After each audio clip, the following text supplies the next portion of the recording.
안녕하십니까, 노선우입니다. 2월 3일 목요일 저녁입니다. 오랜만에 연휴를 보내고 출근을 해서 좀 하루 동안에 힘들었다 그런 생각도 드는데, 그래도 또 주식시장이 상승을 해주니까 힘이 나지 않나 그런 생각 해봅니다. 그리고 또 내일이 금요일이지 않습니까? 그래서 힘내서 오늘 또 오늘의 마감 시황 방송해 보도록 하겠습니다. 오늘 국내 주시장 코스피 지수는 1.67% 상승을 하면서 2707포인트에 마감을 했고요. 코스닥 지수는 2.15% 상승을 하면서 891포인트 마감을 했습니다. 사실은 썩 만족스럽지는 않아요. 왜냐면요, 국내 주시장이 휴장인 동안 미국 시장은 엄청나게 상승을 했습니다. 그런데 또 우리 시장이 개장할 때쯤 되니까 오늘 아침에 이제 메타가 시장 예상치를 하회하는 실적이 나왔다. 그러면서 나스닥 선물이 2%대 하락을 하고, 그러면서 뭔가 오늘 밤 내일 새벽 미국 시장이 하락하지 않을까, 그런 우려감 때문에 국내 주시장은 오늘 조금 힘을 쓰지 못하는 모습을 보였어요.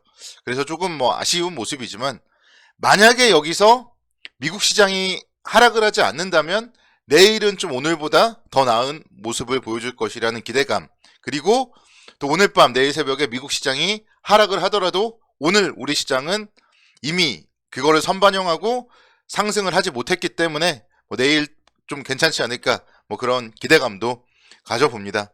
결국은 그래서 제가 생각할 때는 2월 오늘 스타트 그래도 나쁘지 않았거든요. 그래서 2월의 주식시장에 대해서는 좀 긍정적인 관점으로 접근을 하는 게 어떤가, 좀 그런 생각 가져봅니다. 먼저 이제 2월 시작이니까 조금 큰 그림에서 좀 바라보면요, 제 생각에는 조금 물론 조심스럽지만 올해의 연중 저점은 나왔을 가능성이 높지 않나, 그런 생각 해봅니다. 2591선 1월 28일의 저점이 올해의 연중 저점이 되지 않을까, 좀 그런 생각 해보고요. 그 이후에 금요일과 오늘, 지난 1월 28일 금요일과 오늘 시장이 좀 강하게 그래도 반등을 해줬기 때문에 저점 대비했을 때는 이틀 만에 100포인트가 상승한 거죠. 그런 부분들 감안을 해봤을 때 시장은 바닥이 좀 나오지 않았을까, 그런 생각이 들고, 또 연준에서 이미 연내 4회, 5회 금리 인상 가능성 등을 다 선반영을 하면서 미국 시장도 지금 급락을 했다가 어느 정도 회복을 했단 말이에요. 그래서 이런 부분들이 조금 시장에 긍정적인 영향, 이제 더 이상 좀 추가적으로 나올 악재는 없지 않느냐, 그런 생각을 가져봅니다. 미국의 국채금리도 지금 10년물 기준으로 한 1.8% 정도, 그 수준에서는 좀 상승폭도 완만해지고 조정도 받고 하는 모습이기 때문에 뭔가 금리 발작이나 이런 것도 좀 당분간은 없지 않을까, 그런 생각도 가져봅니다. 코로나가 지금 좀 문제인데요. 국내에서도 확진자 수가 2만 명 넘어가고 그런데 오늘부터는 이제 검사소에 가도 자가 검사를 먼저 해야 되죠. 이런 부분들, 그러다 보니까 사실은 좀 코로나가 문제긴 한데요. 코로나에 대해서도 이제는 좀 새로운 시각으로 바라봐야 되지 않을까, 그런 생각과 함께 또 2월 1일에 말씀드렸던 한국의 수출의 선방, 그리고 기업 실적 모멘텀, 이런 부분들을 감안을 해봤을 때 시장은 조금 긍정적인 모멘텀으로 반등을 하지 않을까, 그런 생각 가져봅니다. 그러니까 저는요, 2월에는 한 2850선 정도까지 반등 가능성은 있다고 봐요. 여기서 V자 반등을 예상하지는 않습니다. 2020년 3월처럼 V자 반등으로 급격하게 상승을 하기보다는 지금부터는 조금 이제 계단식으로 상승을 하면서 다시 또 3300선의 작년 6월 달에 고지를 탈환을 해야 되지 않을까, 그런 생각을 가져봅니다. 그래서 여러분들도 좀 차분하게 대응을 하시면 좋을 것 같고, 다시 또 만약에 여기서 하락을 한다면 또 기회가 오는 거예요, 분명.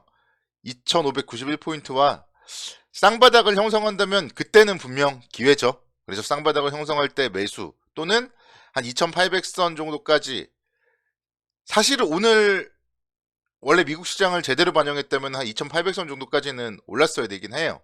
그래서 만약에 바로 좀 급하게 2800선까지 상승을 한다면은 너무 많이 오른 종목들은 조금 차익 실현을 하고, 또 밑에서 2700선 정도에서 또 기다리는, 그런 전략으로 대응을 하면 가장 좀 안정적인 전략이 아닐까, 그렇게 생각이 듭니다.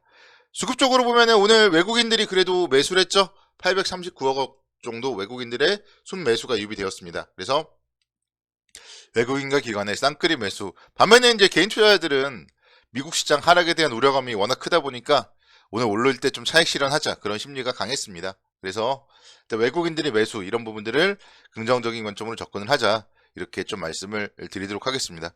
오늘 시장이 상승을 했으니까요. 종목들을 좀 많이 보도록 할게요. 종목들. SK 하이닉스를 빼놓을 수가 없을 것 같아요. 장중에 12만 7천 원까지도 상승을 했었고 윗꼬리를 좀 달고 음봉으로 마감을 한 거는 뭐 조금 아쉽습니다. 윗꼬리를 달고 11시 대 정도의 고점을 형성하고 나서 조금 조정을 받은 건 아쉬운데 SK 하이닉스는 어쨌든 오늘 21선도 강하게 돌파하는 시장에서 가장 강한 좀 흐름을 보여주고 있어요. 지금 좀 특이한 점이요. SK 하이닉스 보시면은 1월 28일과 오늘 외국인들의 순매수가 잡힙니다. 반면에 삼성전자는 외국인들이 지금 또 어제 1월 28일과 오늘 순매도를 했어요. 그러면 삼성전자는 장대 음봉, 그리고 SK 하이닉스는 음봉이긴 하지만 뭐 나름대로 상승 시도를 했고 이런 부분들. 그래서 지금 시장의 좀 대장주, 주도주는 좀 SK 하이닉스가 등극을 하지 않을까 그런 생각을 가져봅니다.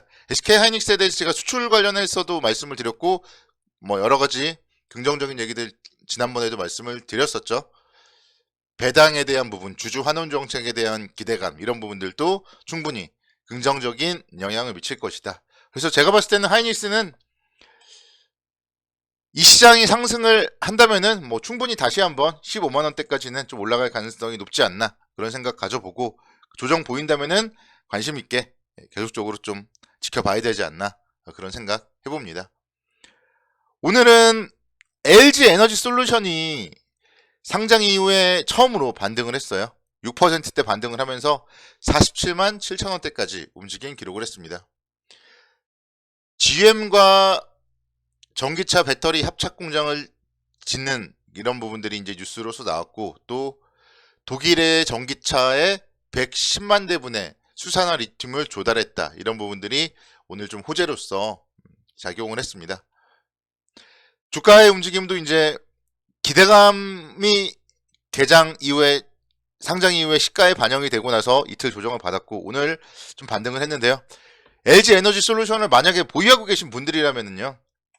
44만 1,000원 절대 지지선으로 설정을 하시고 보유를 하셔야 되지 않나 그런 생각 가져봅니다.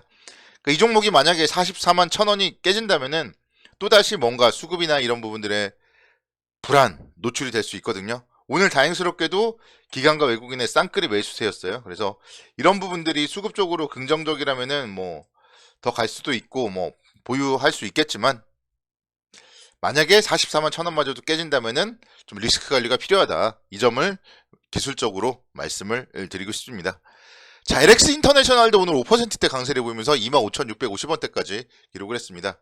역시 21선을 강하게 돌파하고 윗꼬리를 좀 달긴 했지만 양봉으로 마감을 했습니다. 4분기 영업이익이 2천억 원대 기록을 했고 시장 기대치에 부합을 했습니다. 이런 기업들이 좋아요. 4분기 실적 발표했는데 기대치를 상회하는 모습 이런 기업들이 좋은 기업이고요. 올해에 대한 부분들 그리고 이제 배당도 마찬가지예요. 지금 주가가 25,000원인데요. 사실은 뭐 1월달까지 뭐 22,000원대까지도 하락했잖아요. 거기에 정말 생각을 해본다면은 주당 2,300원의 배당은 정말 어마어마한 배당이다. 이렇게 말씀드릴 수가 있겠고 올해 실적도 지난해만큼 긍정적이라면은 배당 역시 비슷한 규모로 이어질 수 있겠죠. 그런 부분들을 감안해 봤을 때 충분히 가격 메리트가 있다. 그렇게 생각이 들어요. 그래서 LX 인터내셔널 같은 경우 긍정적인 관점으로 접근 가능하지 않을까 이렇게 말씀을 드리도록 하겠습니다. 국제유가의 상승 영향으로 GS도 오늘 2.6%대 강세를 기록을 했습니다. 국제유가가 7년 만에 최고치를 기록을 했어요. 그리고 지금 JP모건 같은 경우가 국제유가가 배럴당 120달러까지도 오를 수 있다. 뭐 그런 전망도 나오고 있기 때문에 역시 유가 관련된 정유 관련주에 대해서는 계속적으로 우리가 관심 있게 지켜봐야 된다. 이렇게 말씀을 드리고 싶습니다. 내일은 금요일이니까요. 뭐 너무 급하게 생각은 하지 마시고 좀 차분하게 또 내일 또 성공 투자를 기원하도록 하겠습니다. 코로나도 조심하시기 바라겠고요. 감사합니다.